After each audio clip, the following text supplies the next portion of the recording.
Hello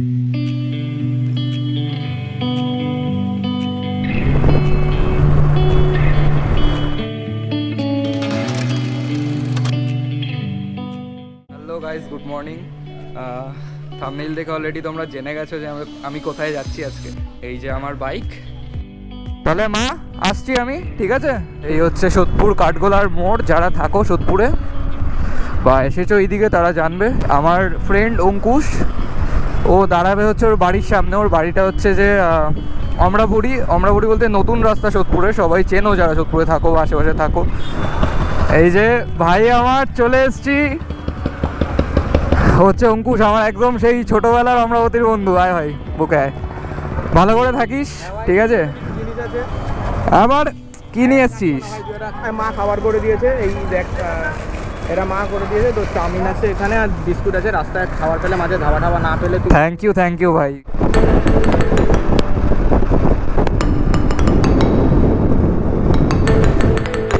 national হাইওয়েতে উঠে গেলাম, NH-12। বহরমপুর এখান থেকে আর 109 কিলোমিটার, আর কৃষ্ণনগর এখান থেকে 18 কিলোমিটার। মায়াপুর ইসকন সেটা এখান থেকে 38 কিলোমিটার। টোটালি ইচ্ছে তো আছে নবদ্বীপের লাল ক্ষীর দই যদি পাই একটু খাবো, কারণ কখনো অরিজিনালটা খাইনি। এখানে বিক্রি করে অরিজিনাল নাকি ডুপ্লিকেট যায় না, বলে তো বিক্রি করে অরিজিনাল, অবভিয়াসলি সেটা।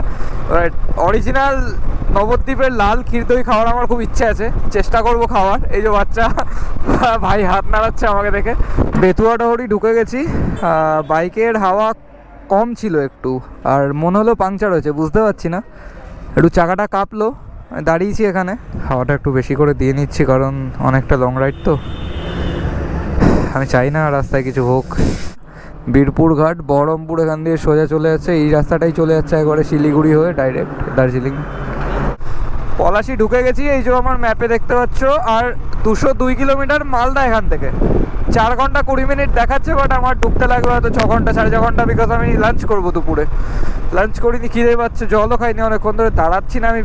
ভালো রাস্তা একবারে বেরিয়ে যাচ্ছি, যেখানে খারাপ রাস্তা সেখানে রাস্তা চালাবো। সেই জন্য একটা ব্যাটারির ওপর ভরসা করে আমি এসেছি। গোপ্রো আরেকটা ব্যাটারি আমার চার্জ নিচ্ছে না। ডিজিটেকের ব্যাটারি লাগিয়েছিলাম পাকাও মেরে, যাই হোক অ্যালাউ করছে না আমার ক্যামেরা ওটাকে। আমি মনে হয় রং রুটে ঢুকেছি মেবি। রাস্তাটা তো কনজেস্টেড ছিল, বুঝতে পারিনি। হ্যাঁ, রং রুট। সে দাঁড়াও, ওই রুটে যাই আগে।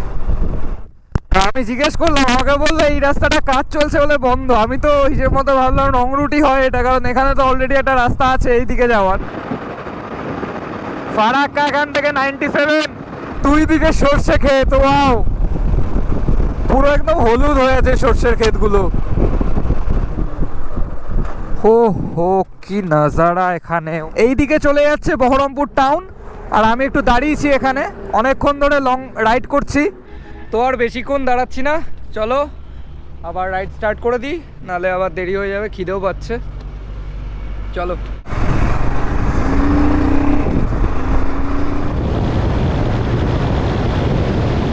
চলে এসেছি পেট্রোল পাম্পে, আর বাকি হচ্ছে 99 কিলোমিটার এখান থেকে। দেখতে পাচ্ছ ডালখোলা রোডে আছি। চলেছে তো অনেকটাই, 352 ছিল, এখন 99। বাজে হচ্ছে 2:30 বাজে। গাইস, মোরগ্রামে আছি, বাইকের তেল শেষ মোটামুটি। ফুল ট্যাঙ্কি করাচ্ছি এখন। এখান থেকে মালদা আর 100 কিলোমিটার, 100 কম, 99 দেখাচ্ছে, ওই 100ই ধরে চলি। মাইলেজ রোড কন্ডিশন অনুযায়ী ভালোই দিয়েছে, খুব একটা খারাপ দেয়নি। তো চলো তেল ভরিয়ে নিই, তো দেখা হচ্ছে। তেল ভরিয়ে নিয়েছি, এবার ডাইরেক্ট একবারে ফারাক্কায় গিয়ে দেখা হচ্ছে, ঠিক আছে? চলো, bye bye. So finally guys, ফারাক্কাতে এসে পৌঁছালাম। রাস্তার কন্ডিশন মোটামুটি, মানে ব্রিজের কন্ডিশন। সো আর দেখাচ্ছে হচ্ছে আর 50 মিনিট লাগবে এখান থেকে মালদা ঢুকতে। এখান থেকে আর হচ্ছে 33 কিলোমিটার। মালদা বাইপাস হচ্ছে এটা দিয়ে সোজা গেলে হচ্ছে শিলিগুড়ি পৌঁছাচ্ছে। আর এটা হচ্ছে মালদা টাউন, যেহেতু আমি অনেক স্টে করবো জানোই তোমরা। মালদা টাউনে ঢুকলাম আমি। বলছে দাঁড় করিয়েছে এখানে। Welcome bye bye. বলো, কলকাতা তোমার? এখানেই লোকাল? আচ্ছা, একদম তোলো, অসুবিধা নেই। এই তো ব্লগ আছে, অন আছে তো, হাই বলে দাও, অসুবিধা নেই। এখন যাচ্ছি হচ্ছে হোটেলে, হোটেল মল্লিকা। এখান থেকে ডিস্টেন্স হচ্ছে 1.8 কিলোমিটার। এই যে হোটেল মল্লিকা, আর হোটেলে এসে পৌঁছালাম। এখানে এখানে রাখবো, লম্বা করে রাখলেই তো হতো এগুলো। তো ফাইনালি গাইজ পৌঁছালাম হোটেল মল্লিকাতে। চলো ভেতরে এন্ট্রি করে দেন বাকিটা দেখাচ্ছি। জল নিয়ে নিয়েছি। এটা কোথায়? সরি, এটা না।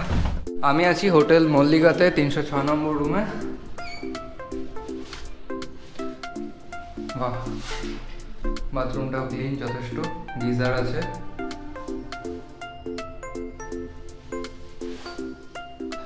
এই হচ্ছে রুম, এসি আছে, এখন শীতকাল যেহেতু নন এসি রুম। আর আমাদের হোটেলে কিন্তু লাইট জ্বালিয়ে দিয়েছে, দেখতে পাচ্ছ কি সুন্দর লাগছে। মালদার সকালে কিন্তু ঠান্ডা মারাত্মক, এটা মানতেই হবে। আমাদের সোদপুরে কিন্তু এত ঠান্ডা নেই যা মালদায় ঠান্ডা। উত্তরের দিকে যদিও আমি কাঁপছি রীতিমতো। আমার উইন্টার লাইনারটা পড়লে বেটার হতো এখানে। যদিও একটু বাদে এখন ফগ আছে বলে ঠান্ডা লাগছে, একটু বাদে যখন রোদ উঠবে আর তখন ঠান্ডা লাগবে না, তখন আরও খুলে রাখা ঝামেলা। উইন্ড নয়েজ কিন্তু আসছে, আমি সেটা ভালো মতো বুঝতে পারছি, বিকজ সামনে থেকে কিন্তু মারাত্মক হাওয়া আসছে, আমি সেটাও ফিল করতে পারছি। আমার আওয়াজ হয়তো আসছে ঠিকঠাক, কি আসছে না জানি না, উইন্ড নয়েজ আসছে সেইটুকু আমি কনফার্ম। তো এটাই হচ্ছে রায়গঞ্জ, 220 মিটার এখান থেকে। এদিকে চলে যাচ্ছে রূপপাহাড়, রায়গঞ্জ। সামনের রাস্তাটা জাস্ট একবার দেখো, সিরিয়াসলি ওফ, ও হো কি সুন্দর রাস্তা। ফুল ভর্তি করো না, মানে একটু জায়গা রেখো।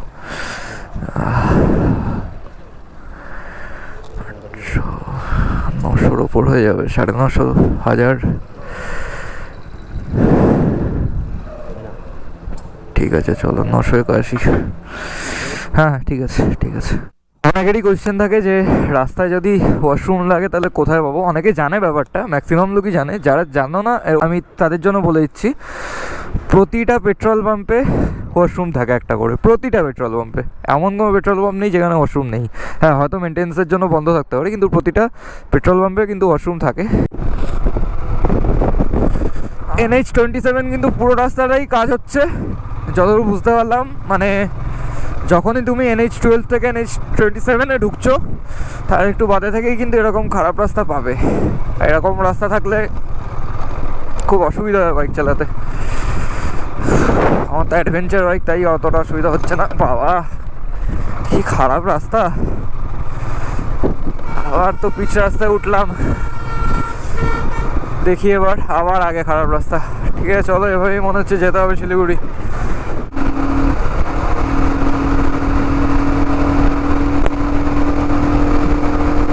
শিলিগুড়ি এসে পৌঁছালাম।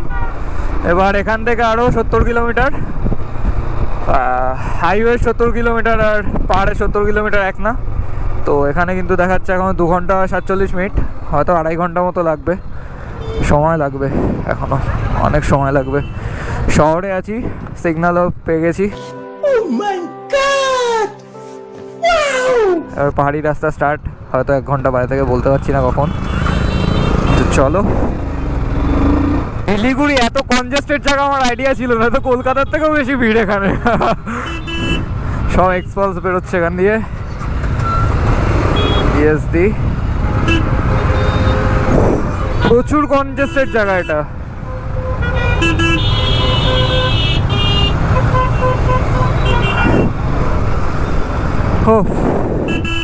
আগে দেখো পুরো লাল হয়ে আছে গুগল ম্যাপে, মানে পুরোটা জ্যাম।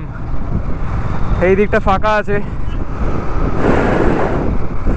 রাস্তায় কাজ হচ্ছে এখানে। মেবি 4 লেন হবে এটা, কোনো দিন তো হবেই।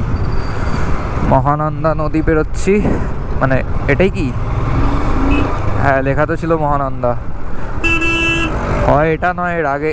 পাহাড়ি নদী, জল শুকিয়ে গেছে শীতকালে।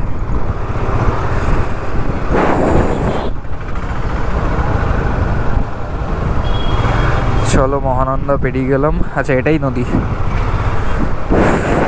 এবার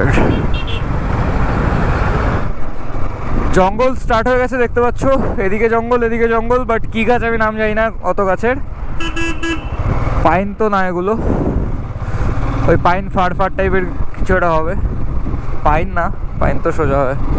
যাই হোক, তা গ্যাংটক 104, কালিম্পং 54, মালবাজার 44।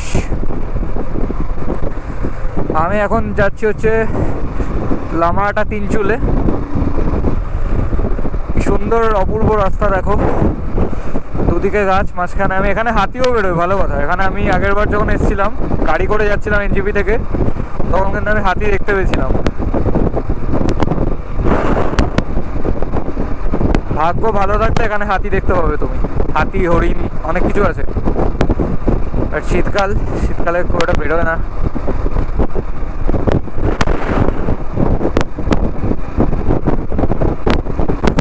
রাস্তাটা জাস্ট দেখো কি অসাধারণ রাস্তা, সিরিয়াসলি। মানে ভিউটা, সত্যি কথা বলছি, ভিউটা কিন্তু দারুণ। NH10 দিয়ে যাচ্ছি এখন, এই যে হাতি এখান দিয়ে বেরোয়, পোস্টার ছিল। সো গাইস, আর বেশি কথা নয়, আমি কিন্তু অনেকক্ষণ আগে শিলিগুড়ি ছাড়িয়ে চলে এসেছি, তোমরা দেখতেই পাচ্ছ। আর দুদিকের গাছের মধ্যে দিয়ে আমি এখন চলে চলেছি বাইক নিয়ে আমার গন্তব্যস্থল তিনচুলের দিকে। সো আমি ওখানে যাই, আশা করছি তোমাদের ভিডিওটা ভালো লাগবে। আর যদি ভিডিওটা ভালো লেগে থাকে তাহলে কিন্তু আমার চ্যানেলটাকে সাবস্ক্রাইব করো, আর ভিডিওতে লাইক করো, কমেন্ট করো, আর শেয়ার করে দাও বন্ধু বান্ধব, আত্মীয় স্বজন আর প্রিয়জনদের কাছে। চলো বাই বাই, দেখা হচ্ছে আবার নেক্সট এপিসোডের জন্য কিন্তু আর বেশি অপেক্ষা করতে হবে না। আমি আর 3-4 দিনের মধ্যেই কিন্তু আমার পরবর্তী এপিসোড আপলোড করে দেবো। তো চলো বাই।